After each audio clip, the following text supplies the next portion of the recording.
তোমাদের সামনে কোনো পূর্বসূরি ছিল? যেমন ওই যে হাইওয়ে অন দ্য প্লেট বা এরকম কোনো অনুষ্ঠান যেগুলো তোমাদেরকে ইন্সপায়ার করেছে? ছোটবেলা থেকে দেখো, ভ্রমণ পত্রিকাটা আমি সাংঘাতিক মন দিয়ে পড়তাম। আনন্দবাজারে যে কটা ভ্রমণের লেখা বেরোতো খুঁটিয়ে খুঁটিয়ে পড়তাম। অমরেন্দুবাবুর যে অ্যান্টার্কটিকা, সেখান থেকে অ্যান্টার্কটিকা প্রেম, মানে আমার স্বপ্নের ডেস্টিনেশন, জানি না কবে গিয়ে পৌঁছাবো। ছোটবেলায় তুমি যাদের নাম বললে, শঙ্কু মহারাজ, জলধর সেন, সবারই বই পড়েছি। এবার ভিজুয়াল দুনিয়ায় আসার পরে আমি এই হিন্দি যারা করতো তাদেরটা খুব দেখতাম, যেটা বললাম তোমাকে, বিশেষ করে মাউন্টেন ট্র্যাকার আর মুম্বাইকার নিখিল। ওরা তখন মুম্বাইকার নিখিল বাইক নিয়ে সেই মুম্বাই থেকে লাদাখ চলে গেছে, দেখে না আমি পুরো থ্রিল।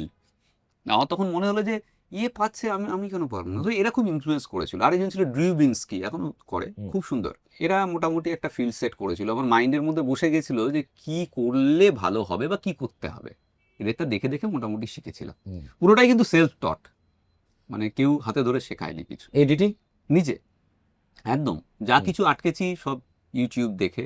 মানে আমাদের এডিটিংটা তো ধরো, মজাটা হচ্ছে কোনো স্ক্রিপ্ট নেই। থাম্ব রুলটা হচ্ছে take as much footage as you can, তারপরে তুমি সেটাকে গল্প বানাও।